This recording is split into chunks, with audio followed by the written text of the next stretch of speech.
तुमच्या आयुष्यात जर मोठं व्हायचं असेल तर संघर्ष नसेल तर संघर्ष जाणीवपूर्वक चूज करा, आणि जर असेल तर देवाला म्हणावं थँक्यू देवा. म्हणून मला असं वाटतं की काम करत राहा. रिझल्ट आले तरी काम, रिझल्ट नाही आला तरी काम, रिझल्ट खराब आला तरी काम, रिझल्ट चांगला आला तरी काम. कर्म करत राहा. गुड आणि बॅड सगळं चालू असन आणि तुमच्या लाईफला एन्जॉय करत राहा. That's it. लाईफ मध्ये ना चला तपश्चर्या भंग करणारे लई येणार आहेत, आपण भंग नाही होईल. जुन्या पुराणे रस्ते, जुन्या पुराणेच पैसे कमवत असाल ना, हा समाज नाही तुमच्या घरचे लाथा घालणार तुमच्या. पहिले डीएड बीएड बनवणार लई व्हॅल्यू होती माहितीये का 15 वर्षापूर्वी. अयो डीएड 80,000 पगार, आता डीएड बीएड बिन पगार. ज्या कंपनीत साला सायकल घेऊन कामाला जात होतो 3,000 पगारावर, आणि साला त्याच कंपनीत एक स्विफ्ट पण घेऊन गेलो, एक वेर्ना पण घेऊन गेलो, मर्सिडीज पण घेऊन गेलो, पुन्हा दुसरी मर्सिडीज घेऊन गेलो. माझी येत असेल का नसेल? जलती आहे दुनिया साला जलानेवाला चाहिए. चांगलं आणि वाईट होण्यासाठी काय येतं माहिती आहे तुमच्या हात? व्यक्तीच येतात. रामांच्या आयुष्यात राम साधे सिंपल व्यक्तिमत्व होते, पण राम भगवंत होण्यासाठी त्यांच्या आयुष्यात एक मंत्र आली.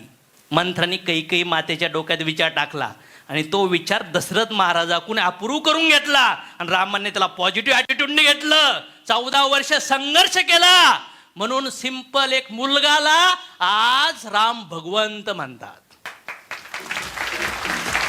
मग तुमच्या आयुष्यात जर मोठं व्हायचं असेल तर संघर्ष नसेल तर संघर्ष जाणीवपूर्वक चूज करा, आणि जर असेल तर देवाला म्हणावं थँक्यू देवा, बस लढेंगे इसके साथ. काही लोकांना मोठं बनायचंय पण प्रॉब्लेम आले की रडत बसतात. मी काय करू? तू घे रडक्या, कशाला बोंबलतोस? मी काय केलंय? मी काय एवढी पापी आहे का? आणि मलाच का देवा असं करतो? हो पापीच आहे तू. अरे भगवंत सांगतात, सिंपल रूल येतं की आपण सगळेजण चोर आहेत. भगवंत म्हणतात तुम्ही जे पण व्हेज नॉन व्हेज खाता त्याच्यात पाप आहे, आणि जो भगवंताला भोग छाडल्याशिवाय त्याच्यातलं पाप भक्षण होत. पण आपण किती खतरनाक माणसं आहेत, आणि आपण म्हणतो आपण काय पाप करतो. मॅन दिलेलं आहे ना, पण आता कळतंय पण वळत नाही. हा प्रॉब्लेम असेल. कळतंय पण वळत नाही. ते वळवण्यासाठी चांगल्या वातावरणात माणूस पाहिजे. संगतीचा परिणाम लय मोठा आहे. इथं प्लॉटची किंमत काय असेल? एक गुंठा 50-50 हजार. मग 1 गुंठा 20 लाख, 50 लाख, 1 कोटी, असं समजून चालूया. 1 कोटी प्लॉटची किंमत आहे. एक्झाम्पल मला कुठं घ्यायचं आहे राव? 1 गुंठा 1 कोटीला आहे असं कळलं. 1 गुंठा 1 कोटीला आहे, तुम्ही तिथं जागा घेतली 1 कोटीनी. कितीनी? आणि अचानक कळलं की तिथं गव्हर्नमेंटने मसनवटा आणलाय शेजारीच. आता त्या गुंठ्याची भाव काय होणार? 1 कोटीच्या जागी डायरेक्ट 5 लाख. 5 लाख तर राहीनच. गरीब कोणतरी घेणंच. जो म्हणून भूताला काय नाही घाबरत, मी घेतो. येस और नो? 1 कोटीच्या प्लॉटची किंमत डायरेक्ट पार 0. आणि समजा तुम्ही तिथं 1 कोटीला घेतला आणि कळलं की इथं शाहरुख खानचा मोठा बंगला होणार आहे, किंवा इथं जवळच एअरपोर्ट होणार आहे. मग आता तेव्हा जागेचा भाव काय असा? म्हणजे मॅटर आहे संगत. पहिलं मसनवाटा आला, साला कार्यक्रम झाला, नंतर एअरपोर्ट आलं, साला लाईफ झिंगाट झाली. असंच आहे तुमची संगत. जर अनसक्सेसफुल लोकात असल, नकारात्मक लोक, निगेटिव्ह लोक, फेल्युअर लोक, फक्त जनरली माझ्या हाजा करणारे लोक, तर साला तुमची व्हॅल्यू डाऊन होणार. आणि पण जर तुम्ही तुमच्यापेक्षा टॉप क्वालिटीच्या लोकांचा संग केला तर गॅरंटेड तुमच्या आयुष्यात यश भेटणार, म्हणजे भेटणार. फरक कशाचा आहे? संगतीचा. फरक कशाचा आहे? संगत लय मॅटर करते. कोळशामध्ये आग आहे पण त्याला भट्टीत टाकावं लागेल. भट्टीत गेले तर बी मध्ये झाड आहे पण त्याला जमिनीत लावावं. इथं प्रत्येक बसलेल्या व्यक्तीकडे ना अनलिमिटेड पोटेन्शियल आहे, फक्त त्याला संधी पाहिजे. काय पाहिजे? संधी पाहिजे. अक्षय कुमारचा एक व्हिडिओ ऐकला होता मी, आणि ते म्हणत होते मी जेव्हा स्टुडिओला जातो माझ्यापेक्षा फार सुंदर मुलं मुली ॲक्टिंगसाठी वेटिंगला उभा आहेत, मोठ्या मोठ्या लाईनला ऑडिशन देण्यासाठी तयार आहेत, तडफडतात. आणि जेव्हा मी गाडीत बसलेलो असतो माझ्याकडे बघतो, अरे म्हणतो साला आपण यांच्यापेक्षा तर काही दिसायला पण योग्य नव्हतो. तरी पण आपल्याला चान्स भेटला, यांना का नाही भेटू राहिला? तेव्हा तो म्हटला मेहनत तर गरजेची आहे, पण मेहनत सोबत लक, नशीब पण गरजेचं आहे. काय म्हटला? नशीब सुद्धा गरजेचं. आणि नशीब कशाने बनतं माहिती आहे का? योगा करून, मग बिर्याणी खाऊन, मग खोटं बोलून, निगेटिव्ह विचार करून. नशीब जसं स्टेटमेंट कशामुळं बनतं, बँकचं स्टेटमेंट कशामुळं बनतं? डेबिट क्रेडिट ट्रान्झॅक्शनला एकत्र प्रिंटआउटला स्टेटमेंट बनतात, येस ऑर नो? मग नशीब कशाने बनतं? ते ट्रान्झॅक्शन नशीब जे बनलं, लक ज्याला नाव दिलं जातं, त्याचं कसं बनतं, त्याचे इन्ग्रेडियंट काय आहेत? लगाव बुद्धी. लक म्हणजे काय? बरेचसे पुण्यकर्म एकत्र येऊन तुमच्या आयुष्यात प्रकट होणं. समजतंय का? म्हणून मला असं वाटतं की काम करत राहा, काम करत राहा. रिझल्ट आले तरी काम, रिझल्ट नाही आला तरी काम, रिझल्ट खराब आला तरी काम, रिझल्ट चांगला आला तरी काम. कर्म करत राहा, कर्म करत राहा. गुड आणि बॅड सगळं चालू असन आणि तुमच्या लाईफला एन्जॉय करत राहा. That's it. येस, लक यालाच म्हणतात. त्या अक्षय कुमारच्या बोलण्यात नंतर मला पण रिअलाइज झालं, कुठं आपण लय मोठा तीर मारलाय, लय काम केलंय. असं काय केलंय? मी पण बघितलं आमच्या इंडस्ट्रीमध्ये माझ्यापेक्षा फार लोक महत्वाचे, मेहनती लोक आहेत, तडफडून कामं करतात. का नाही भेटत? पण मला याचे उत्तर अध्यात्मातून भेटले. भेटत नाही म्हणून करणं थांबू नका, करत राहा. काय करा? करत राहा, सोडू नका. सोडण्यात काही मजा नाहीये, हार मानण्यात काहीच मजा नाहीये. माणूस हारून हारून किती वेळा हारू शकतो. कॉईन आहे कुणाकडे? कॉईन, 1 रुपयाचा कॉईन भेटेल मला? हा कॉईन आहे. 2 लोक फॉर एक्झाम्पल इथं असतील, 2 लोक, एक जण मला कोणतरी भेटेल समोर. आता हा छापा आहे आणि हा काटा आहे. यांचा छापा आणि माझा काटा. हारून हारून जर आम्ही गेम खेळलो, माझा काटा आणि यांचा छापा, आम्ही 10 वेळा खेळलो, तर हारणारा मॅक्झिमम किती वेळा हारू शकतो? बोला. अरे 10च वेळा खेळायचे ना आम्हाला, तर मॅक्झिमम लिमिट काय आहे? मॅक्झिमम किती वेळा हारू शकतो आणि किती वेळा जिंकू शकतो? याला कॉमन सेन्स म्हणतात. पण खरंच ॲक्च्युली असं होऊ शकतं का? चला इथं या. भगवान कृष्ण शपथ घेऊन सांगतो, ज्यांनी 10 वेळा हरून दाखवायचं, मी त्याला 10 लाख रुपये देतो. आणि यायचं, आणि जर मी जिंकलो, तुम्ही हरले, तर मला फक्त 11,000 द्यायचे, मी ते देवाच्या दानपेटीत टाकेन. आणि 10 लाख जिंकायला चान्स आहेत. फुकटमध्ये खेळ खेळायचा. लाईफ पण अशीच आहे. फॉर एक्झाम्पल सर, तुमचा छापा आणि माझा काटा. हे बो लवकर थांब, आम्हाला वेळ नाही. हा, मी जिंकलो. काटा काटा, हा 2. हा, तुम्ही जिंकले. लक्षात ठेवा, छापा.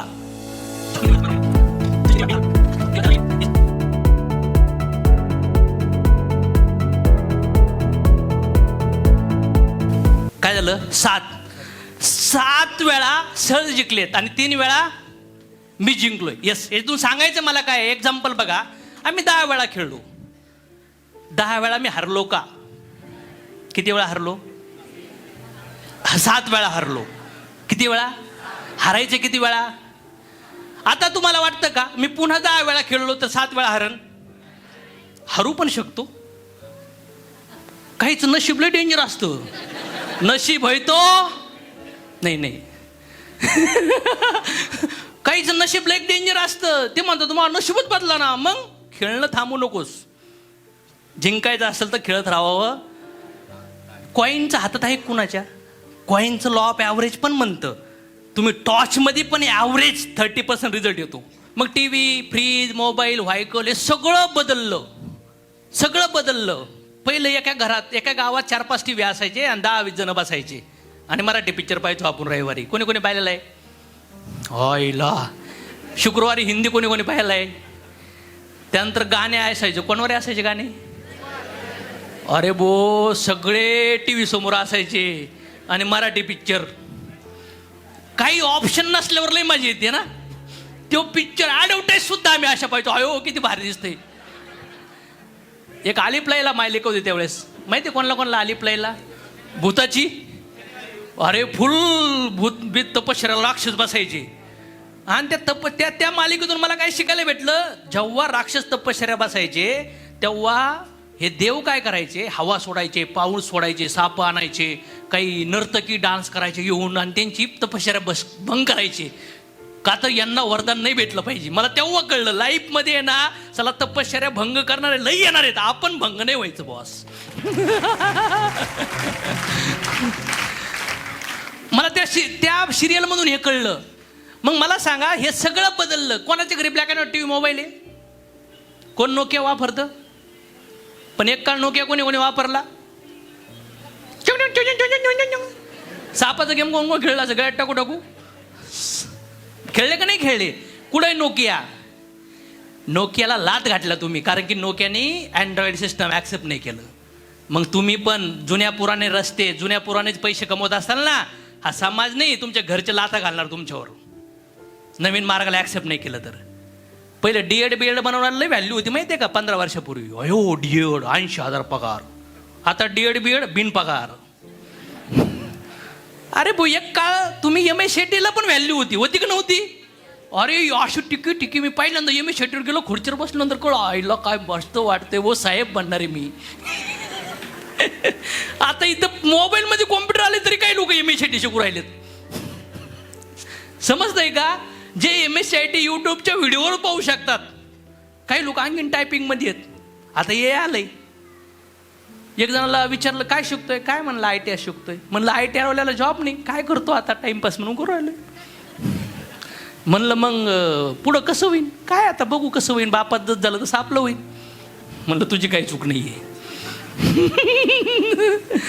मग मला सांगा, जर औषध एक्सपायर झालं, इफ मेडिसिन एक्सपायरी मेडिसिन तुम्ही खाल्ले तर काय होणार? एक्सपायर होणार. मग एक्सपायर झालेले स्किल, एक्सपायर झालेले शिक्षण, एक्सपायर झालेलं नॉलेज, एक्सपायर झालेलं एज्युकेशन घेऊन जर फिरत असताल बॅगामध्ये, चला तुम्हाला कोण कामं देणार? कामं नाही आहेत, नोकऱ्या नाही आहेत, पगार नाही आहे, असे नाही.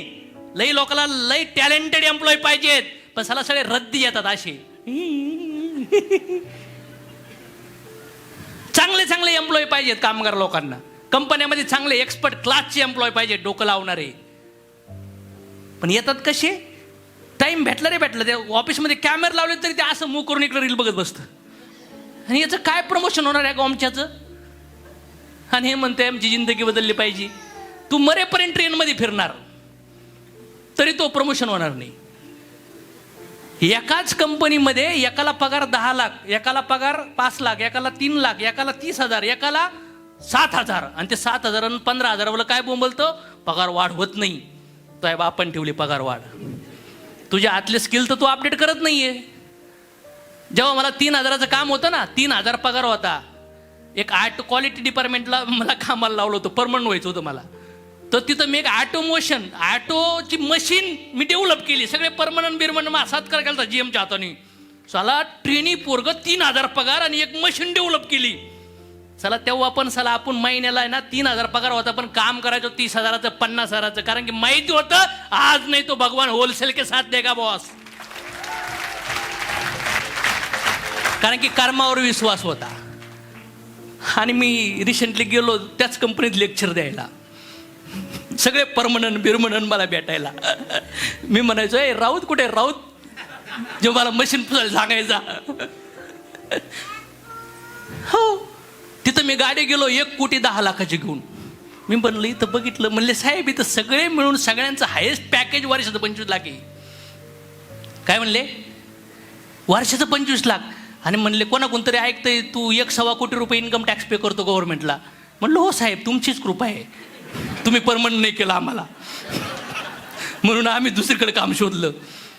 यस, ज्या कंपनीत साला सायकल घेऊन कामाला जात होतो 3,000 पगारावर, ती पण लेडीज सायकल.